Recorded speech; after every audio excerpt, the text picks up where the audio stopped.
Vamos a ir con el mantenimiento del automóvil. Bueno, lo primero que vamos a ver, vamos a hablar de la lubricación.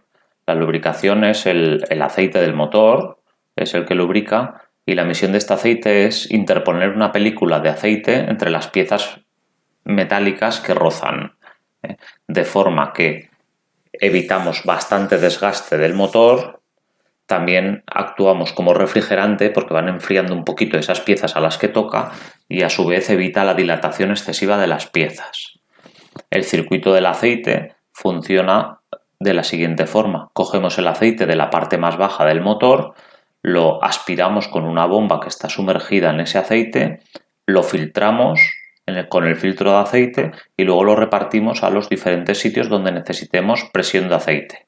Entre medio disponemos normalmente de un manómetro, que es un reloj que lo que hace es medir la presión del engrase. Mide la presión de engrase. Esto se suele tener en los vehículos pesados. Los vehículos pequeños, como los coches, suelen tener solo el testigo de presión, no tienen el manómetro. El testigo de presión es este de la aceitera que sí que conocemos y solo indica la falta de presión. O sea, si se enciende este testigo es que falta presión. Por ejemplo, cuando le damos al contacto antes de arrancar, va a faltar presión porque no funciona la bomba aún. Entonces es normal que esté encendido. Cuando arrancamos el motor se tiene que apagar si todo va bien. Lo actúa por un contacto que detecta la presión de aceite suficiente. La varilla de nivel, que tiene que estar siempre entre el máximo y el mínimo, hay que medirlo en llano y con el motor parado. O también podríamos tener un medidor de nivel, que es algún sistema que cuando le damos al contacto, siempre con el motor parado, nos diga si tenemos aceite suficiente o si lo tenemos lleno de todo o un poquito menos. Una característica que tenemos que conocer de los aceites es la clasificación SAE. La clasificación SAE nos clasifica el aceite por la viscosidad. Una numeración baja, el 0, el 5, el 10, es un aceite muy fluido. Una numeración más alta, el SAE 60, 70, 80, es un aceite muy viscoso, es más viscoso. Lo que se emplea normalmente son los aceites multigrados, que empleamos dos clasificaciones o dos viscosidades diferentes, por ejemplo este que es SAE 10W40, y lo que nos preguntan es que cómo actúa en invierno, por ejemplo. Entonces nos acordamos que la primera cifra es la que va con el W, que la W es el invierno, winter en inglés. 10W y 40 sería en verano. En invierno como 10 y en verano como 40. Vale, pasamos a la refrigeración. La refrigeración es el sistema para intentar que el motor no se pase de temperatura. El motor, al funcionar, va bien con una temperatura determinada, que suele ser 85, 90, 95 grados. Puede variar según el fabricante, pero el motor tiende a calentarse cuando va funcionando. Entonces este sistema tiene unas cámaras de líquido refrigerante en el motor. Cuando se va calentando lo dejamos pasar al radiador y en el radiador se enfría otra vez el líquido. Y una vez está frío vuelve a pasar al motor. Cuando hace muy bajas temperaturas en invierno, nos interesa que el líquido no pase enseguida al radiador. Primero, que se caliente el líquido en el motor y luego cuando se va calentando lo pasamos al radiador. El encargado de que haya un rato que no pase líquido al radiador, ese es el termostato. Es una válvula que está en la parte de arriba del motor, en la culata, una válvula que separa el motor del radiador y se encarga de hacer que se caliente más rápido el motor. El termocontacto, como dice la palabra contacto, es un interruptor que enciende el ventilador cuando lo tenemos eléctrico. El termocontacto es un interruptor que enchufa el electroventilador y normalmente está por la parte de abajo del radiador. Luego, antes de pasar, normalmente en los circuitos de refrigeración tenemos un vaso de expansión, que sería este vaso que está conectado con el radiador, donde tenemos que mirar siempre el nivel del líquido refrigerante. Tiene que estar entre el máximo y el mínimo. Siempre no nos interesa que pase del máximo porque así queda un poco de hueco para que cuando está caliente el motor se va un poco de líquido al vaso refrigerante y se llena un poco más el vaso de expansión. con lo cual luego queda aire comprimido que cuando se va enfriando el motor empuja otra vez ese aire hacia dentro del radiador al líquido refrigerante.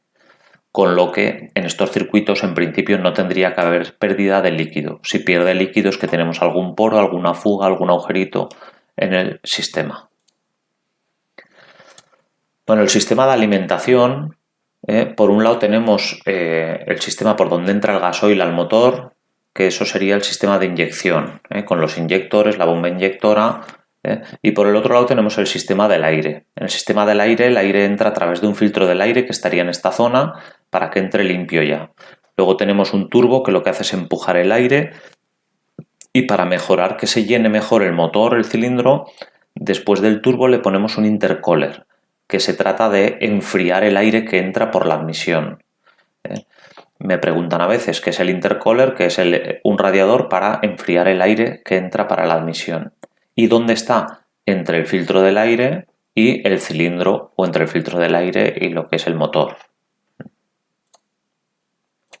En lo que es el escape podemos diferenciar tres elementos. La sonda lambda, que es una sonda que analiza, va constantemente analizando los gases que salen por el tubo de escape, de forma que si sale algún compuesto o por ejemplo sale gasoil sin quemar, lo que hace es mandarle una señal a la centralita, a la unidad de control y dice, has inyectado demasiado gasoil, ahórratelo y así gastamos menos. Eso la sonda lambda. Tenemos el catalizador, que sería esta segunda zona. El catalizador es como un filtro que lo que hace es reducir los gases nocivos. Y luego la última parte es un silenciador, un silencioso, que reduce la velocidad de los gases. Recordar que está prohibido que los vehículos de motor circulen sin silenciador de explosiones, le dicen. Pues el silencioso tiene que funcionar correctamente. Bueno, tenemos la batería, que en los vehículos industriales se emplean dos baterías normalmente conectadas en serie. Conectadas en serie para que se sumen los 12 voltios de una batería con los 12 voltios de la otra. Para eso se conectan en serie y en serie es positivo de una batería con negativo de la otra. Y luego los bornes libres van al vehículo. Bueno, para desconectar baterías, si tuviéramos que desconectar las baterías del vehículo, primero quitaríamos el borne negativo y luego quitaríamos el borne positivo. Esto simplemente es para intentar evitar que podamos hacer algún cortocircuito con la llave metálica que quitamos el borne.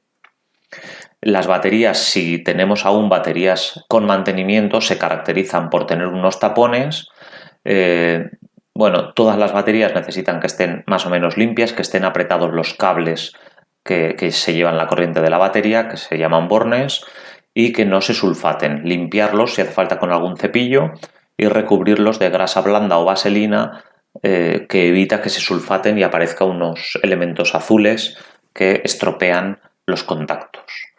Si son con mantenimiento, quitaríamos los tapones y miraríamos que estuviesen con líquido por encima de las placas, que se ve un poquito por encima, por los agujeros, y si le falta agua alguna, le echaríamos solo agua destilada hasta que cubra las placas totalmente. Y sobre todo no tirarlas a la basura. Bueno, esto sería, por ejemplo, una unión en un camión. Los bornes de dentro, que en un caso sería positivo este con el negativo y luego los otros son los que van al vehículo.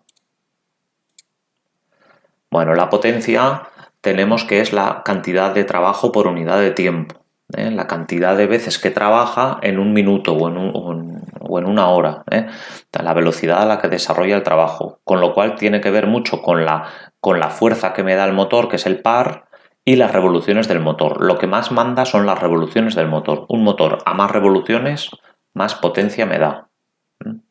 La potencia se mide en kilovatios o caballos de vapor. Un kilovatio es igual a 1,36 caballos. Y el consumo específico, normalmente cuando nosotros hablamos de consumo de un vehículo solemos decir de litros a los 100, pero el consumo específico no es así. El consumo específico es lo que dan los fabricantes y es la cantidad de carburante que gasta un motor en relación a la potencia que me da, desarrollada en un tiempo determinado. Las unidades serían en gramos de carburante para darme un kilovatio, que es la unidad de potencia, un kilovatio por hora.